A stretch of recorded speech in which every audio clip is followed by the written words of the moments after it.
You gentlemen are making a big mistake. This here is Mr. Thurgood Marshall. Man is an attorney. You will treat him with the respect that he deserves. My great-granddaddy, he was a slave. We're not slaves now, are we? We've got weapons we didn't have before. We've got the law. Baby, you go into these towns who've never seen a Negro lawyer. Hey, boy! You need to be careful. NAACP. Thurgood, you're going to Connecticut. Joseph Spell, Negro servant attacked socialite in her own bedroom. This case will show the world if a colored man can get a fair trial in the United States. There's only 13 million Negroes depending on you. Don't any of you have any confidence in me? I'd say you have enough confidence for us all. I only represent innocent people, people accused because of their race. That's my mission. I never touched that woman. I need a partner who the jury can relate to. Sam Friedman. Good to meet you, Sam. Hey, give me a hand with these, would you? What have you got in here, cement? Guns. Books, Mr. Friedman. You just sweep through town, stirring up all kinds of ugliness. My life is on the line here. Hey, Attorney Friedman, hold on a minute. What do you want? You're one of us now, Sam. A real fighter. Step away, you can't take the heat on the battleground. Neither of them have been telling us the truth. He attacked me. I'd advise him to accept the deal. You lied in a sworn statement. Why would you do that? Why'd I lie? Because the truth gets me killed. You can't deny me now. Tunnel vision. If you want freedom, Tie me down on a mission. you're gonna have to fight for it. Stop me now. The only way to get through a bigot's door is to break it down.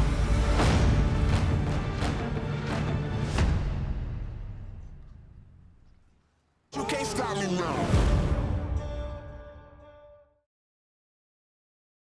Hello, Hey, good to be guys. back here. What's going on? Thanks so much for being here. Congratulations on this film. I loved it. Thank you. Thank you.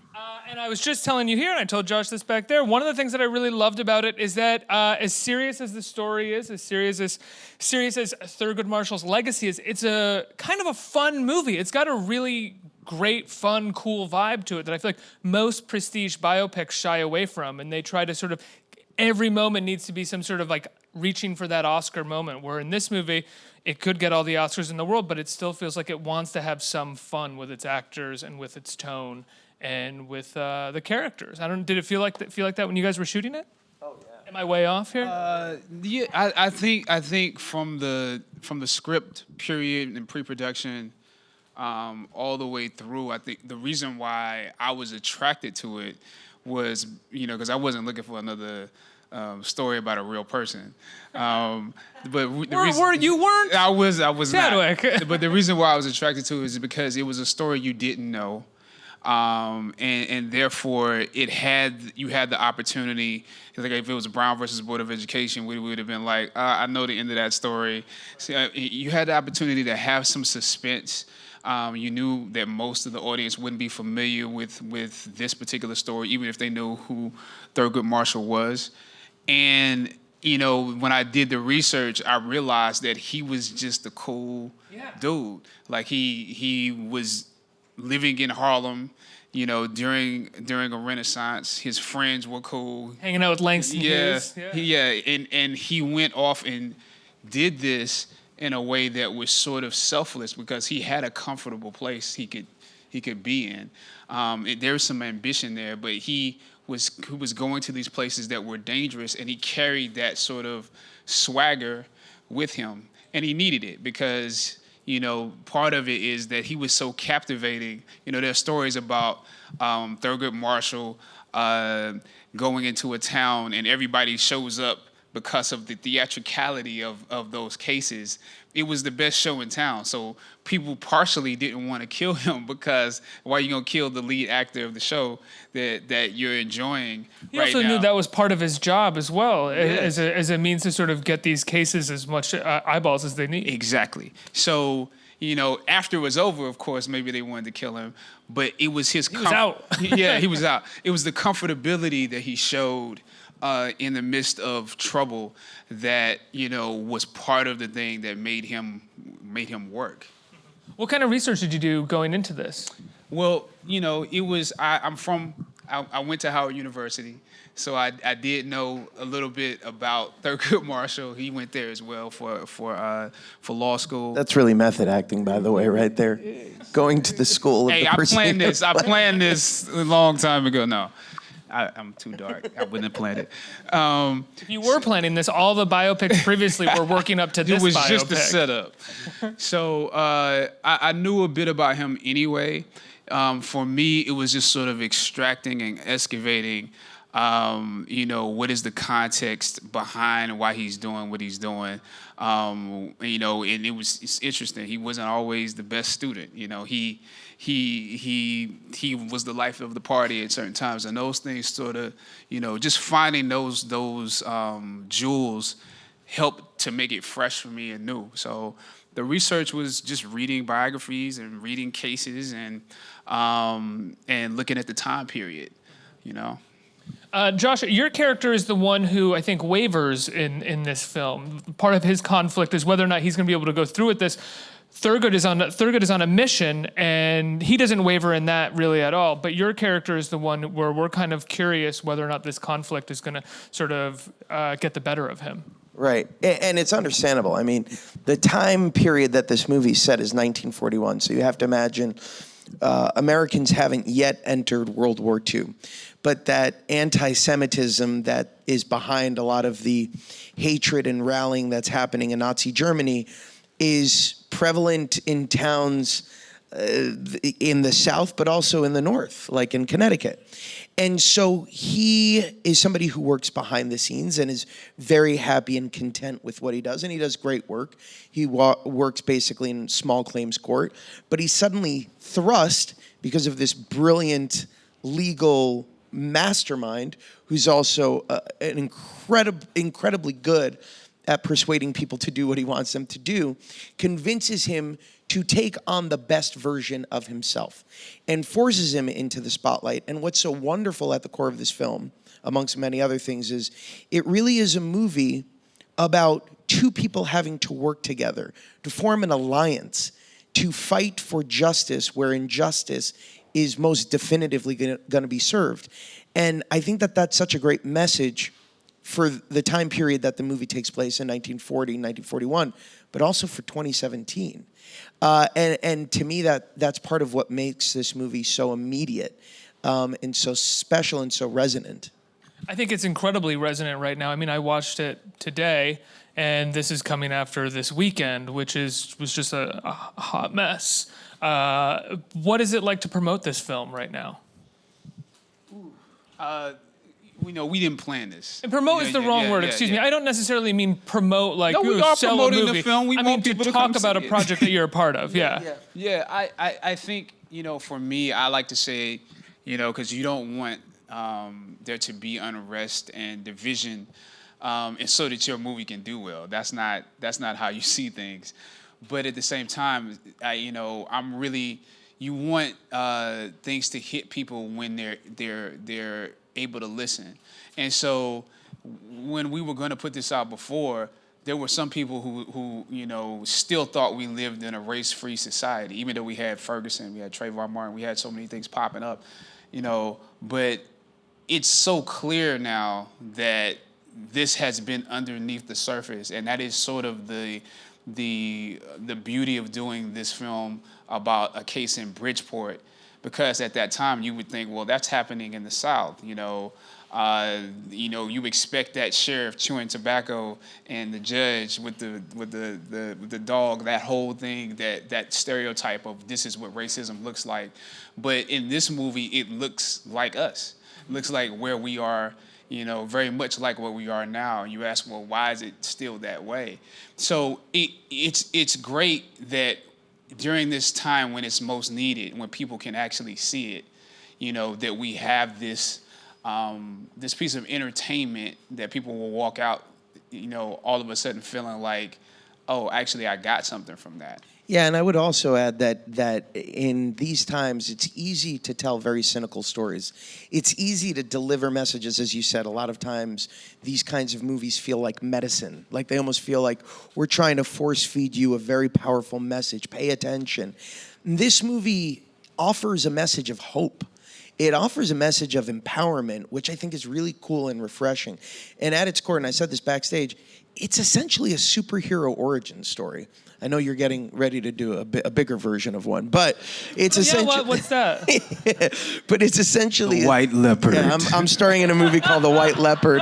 I keep telling his Chad sidekick. there's going to be a crossover for sure. Looking forward to Trump's tweet about that movie. So, you know, what's so cool about this is instead of these superheroes wearing capes, they wear suits and ties. Instead of them knocking somebody out with a single punch, they knock them out with one brief at a time. I think that is such an important message right now because we need to rally together and not feel like there's hopelessness or futility in fighting for people who need our help, but that as individuals, we can bring out the best in each other to rise up to the occasion, which is exactly what Thurgood Marshall's journey was all about, and subsequently how he created not just one individual, but an army of individuals willing to fight with him, a la Sam. Within the institutions of power of the United States, rather than sort of being cynical and hopeless lawmakers, about not those lawbreakers. institutions. Yeah. And I think it's so interesting what you said about this movie coming out now and this time that we're living in right now, because when I was watching, I thought for a moment, like, what if this had come out in 1997? Obviously, there was like racial division in 1997 or 2005, but there was this sense, I feel like if you had watched it, it would feel like you were watching history that had a period on it. You know, and you wouldn't be able to recognize all of these things that actually are echoing through the moment that we're living in right now. And there are so many elements of this film. I mean, just the fact that you need a lawyer to go down to the South to protect poor Black Americans who are being convicted for crimes that they didn't commit. You know, currently in New Orleans, you have DA offices that have just stopped taking murder cases because they can't do this anymore because cops are just arresting African Americans all over the state. It's a disaster. But we have people who are working hard and fighting for these people. I lost my train of thought there. But there is an element of echo. There are echoes in this film that feel very prescient right now. They are. Look, Chad said this. We shot this movie during the election. I mean, we shot this movie and there was an African-American, the first African-American president was in office. Ferguson was on the tip of our tongues and we were discussing it on set. This movie... Brexit had just happened. Dan Stevens, who's in the movie, we all pointed to him and blamed him. We were like, this is your fault, you're British. A great performance by Stevens as well. Great, that was being responsible for Brexit or in the film? Both. Yes. And so we were having these discussions and everything was very resonant. But this movie and the discourse surrounding this movie have evolved since that period because of the events that have happened. And so this movie coming out after that, as opposed to coming out after Charlottesville, just mere weeks after Charlottesville, it has inevitably a different meaning that nobody could foresee, but that you can't help as an audience member going into and saying, wow. And you're right, like a movie like A Time to Kill, which I believe did come out in the late 90s, I remember loving that movie, but it almost felt distant to me. It almost felt like, wow, thank God we've evolved since then. Turns out we've had a lot of discussion about race relations, but not a lot of resolution. And I think that this is one more reminder of how far we've come, but how much farther we need to go. Yeah. Chadwick, was there any hesitation for you in playing another historical figure? Yeah. Every story, every biopic or story about a real person that comes to my agents or managers gets put in a certain pile, and they do get read. They do get read, but I don't read them all. You know, they have to be incredible, and so this one basically got to me because Reginald Hudlin was, you know, potentially the director, and Paula Wagner was the producer, and you know, I knew Reggie, wanted to work with Reggie. Love what he did with this film. Yeah.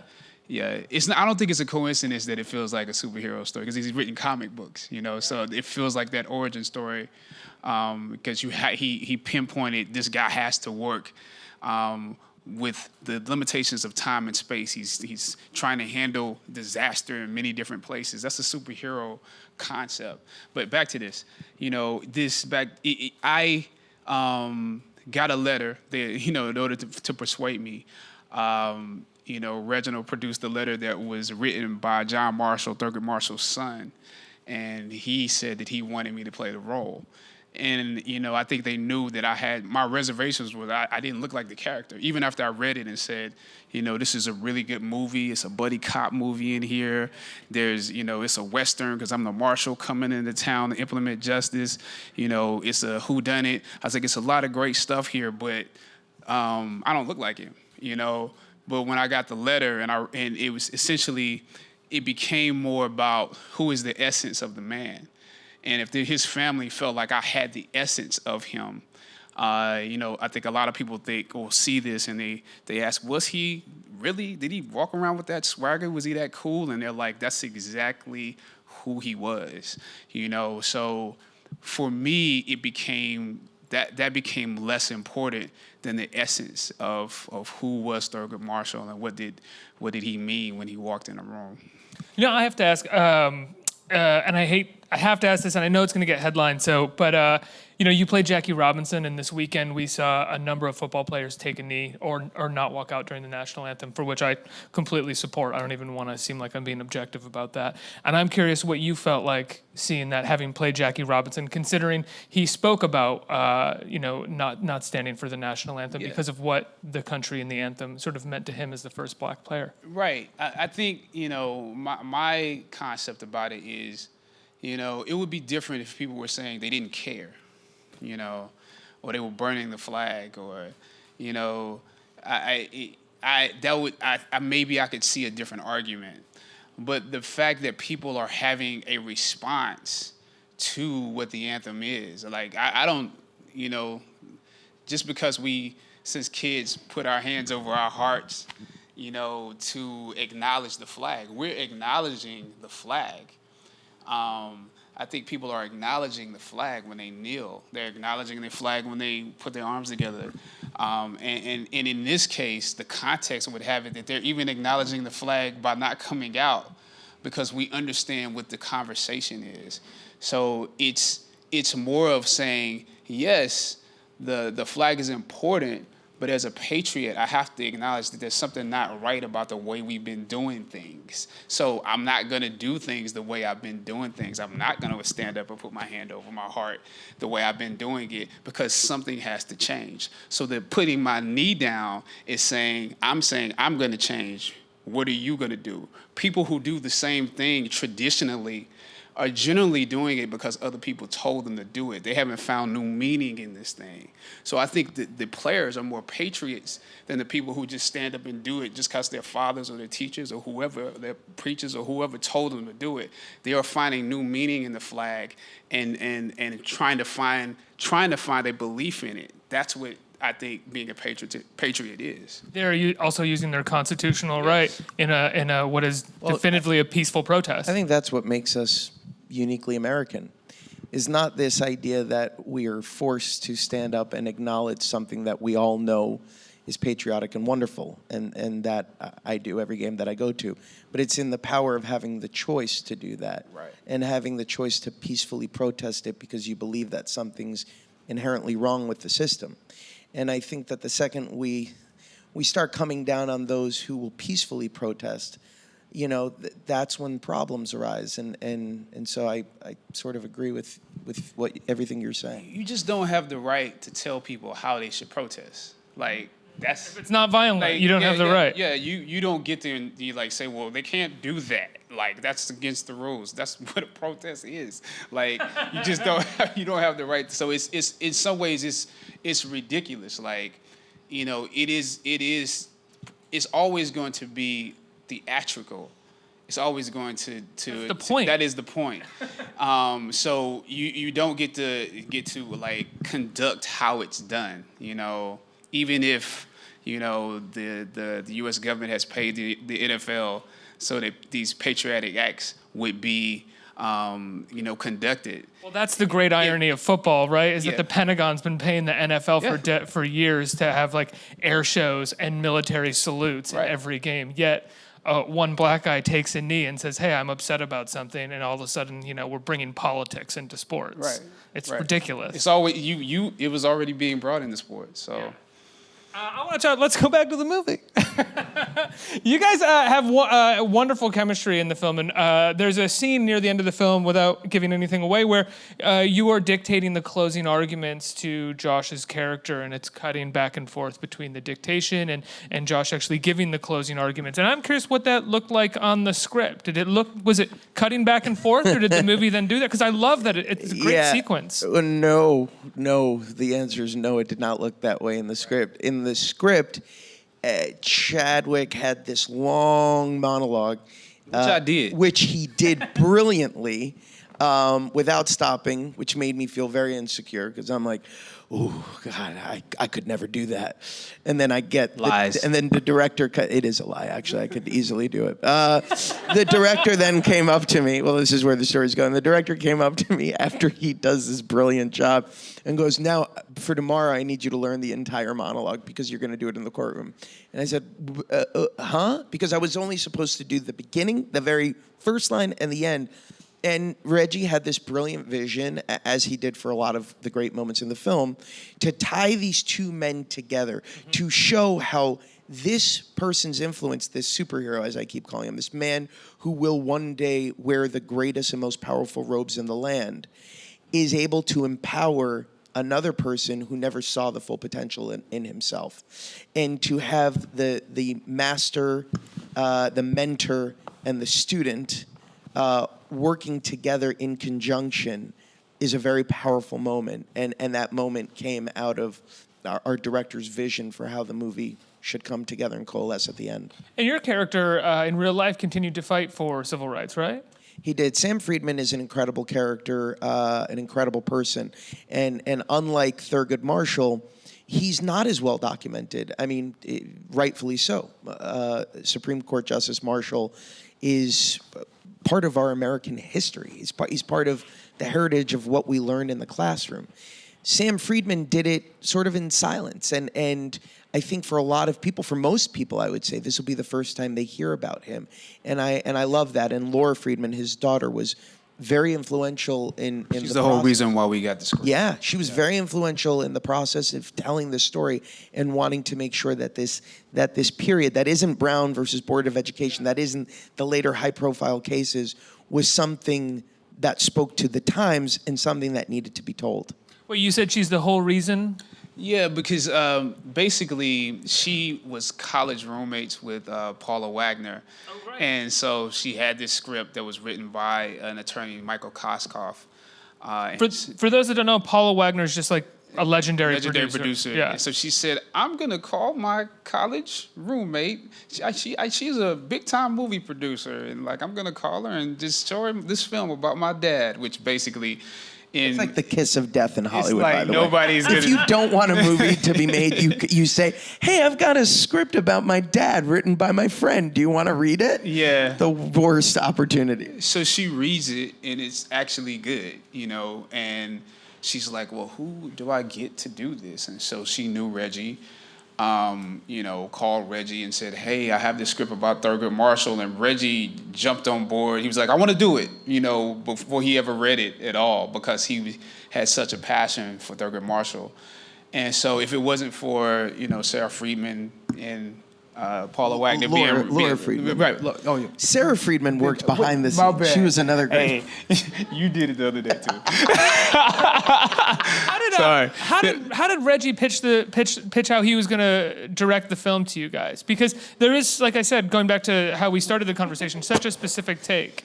He told me I was working on a Black Panther film, and I was like, yes, I'm so excited. And then he pulled the wool over my eyes and said, by the way, you're not getting paid anything for this movie, and it's not about the Black Panther.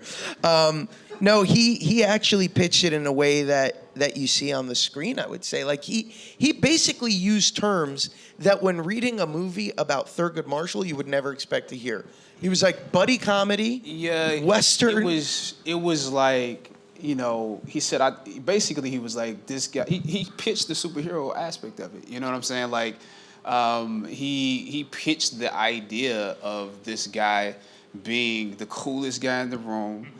You know, him being, you know, essentially the person that people want to work with, you know, courageous. He pitched all of those ideas, but he's like, I don't want it to feel like we're watching history. You know, that was the way he pitched it. And so I knew when I was talking to Reggie, because I had watched him direct this thing at the Hollywood Bowl, so he was directing something on stage. It was like, it's a film night, a black movie night, where they show all of these scenes from black exploitation films throughout black films cinema history. And they have the LA Symphony Orchestra playing songs along with it. They had like all these musical artists, like Gladys Knight was there, doing songs from Claudine, and it was Anthony Hamilton, Bilal, Craig Robinson was doing comedy and singing, Herbie Hancock. It was like Marcus Miller. It was like this whole ensemble, but it was a stage performance. And so I saw him, I was like, anybody that can collaborate with that many people, and you know, including the audience out there drinking wine under the stars, I was like, I want to do a film with you. So it was all of that sort of, you know, I knew he would bring that type of diversity and that type of flexibility to his filmmaking. Let's get some questions from the audience. Who's right there? Hey, great to finally see you two. And congratulations on the movie. I love the trailer. I watch it like at least 3 times a day. Mm-hmm. And I'm really excited to see the movie. You watched the trailer? The trailer is where it's at, but of course the actual movie too. Wow. But so I was wondering, since you both play historical characters in the film, you might have two more other people on your resume. I was wondering, what are some historical people growing up that you admired and looked up to, either like in history or just that you heard about and learned about? What a great question. I know who you're gonna say. Who am I gonna say? I know exactly Roosevelt. No, Teddy Roosevelt is I've always been fascinated by the office of the presidency. Never more fascinated than I am now.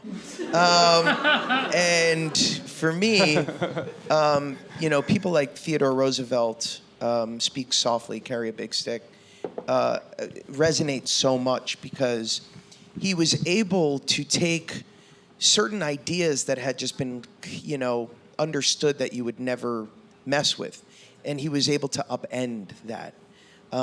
Similarly, I would say through time, people like Abraham Lincoln, people like Frederick Douglass, people like Martin Luther King, those are all people who fit the mold of taking ideas that are established concepts. You don't mess with those ideas, and upending it. Not because they had to, but because they knew that they couldn't not try. And that, to me, is what fascinates me about sort of all of my heroes. For me, it would be Harriet Tubman, James Baldwin, Muhammad Ali, JFK, Malcolm X, Maya Angelou. We could go on and on. It's like so many people. Yeah. Even I would say within my family, you know, my grandmother, I think she's an amazing person. Next question. Oh, hi. Hi. So this is mostly for Chadwick, but Josh, you could answer also. What was the most interesting thing that you learned about Thurgood while researching him, whether it's like his ideology or personal life? Did y'all watch the movie? Did y'all watch it? Did you watch it yet? There's I can't tell the story if they haven't watched it. No. We'll be back in 2 weeks. We'll be back. Yeah, question. We'll be back. We'll come back. To me, the most interesting thing about Thurgood Marshall was he has like this tongue-in-cheek sense of humor, which I hope you get, you know, from watching the movie. It's just unexpected, and I would even say I met some of the family members the other night. We had a screening, and they have it too. It's hereditary, I think. And so that is sort of the key thing for me about him. Josh, what about your character? Sam Friedman, as I said before, is somebody who there wasn't a lot of material surrounding. And so for me, there was something about not only this particular man, but about what this man and this collaboration spoke to, which was during this period, during the 1940s, there were a lot of Jews working with a lot of African Americans. And that's a story that hasn't really been told a lot. And that community, that sort of finding that you're each being persecuted against for different reasons. One, because of the color of their skin. One, because of their faith that they choose to practice. Two very different things. But discrimination and hatred don't play favorites. There's no, one form of bigotry is no less powerful than the next. And so these two people coming together, that story, that idea in researching that period was what really spoke to me, and that's what I wanted to capture, is the essence of that movement, the essence of people like Sam Friedman, who saw that this was taking place, saw how eerily similar it was to what was happening across the ocean, and said, I can't let that happen in my backyard, because if I do, I'm no better than them. And that to me is what's so powerful about this story. That to me is what's so powerful about not only Thurgood Marshall and Sam Friedman, but all of the lawyers, all of the teachers, all of the people in that community who were working in conjunction to try to better the United States of America. And that is what really fascinated me about him. Guys, I love the film. Congratulations. Some fine performances. It's in theaters October 13th for everybody to see. I hope everybody does. Guys, give it up for Josh Gad. Thank you, Chadwick guys. Boseman of Marshall.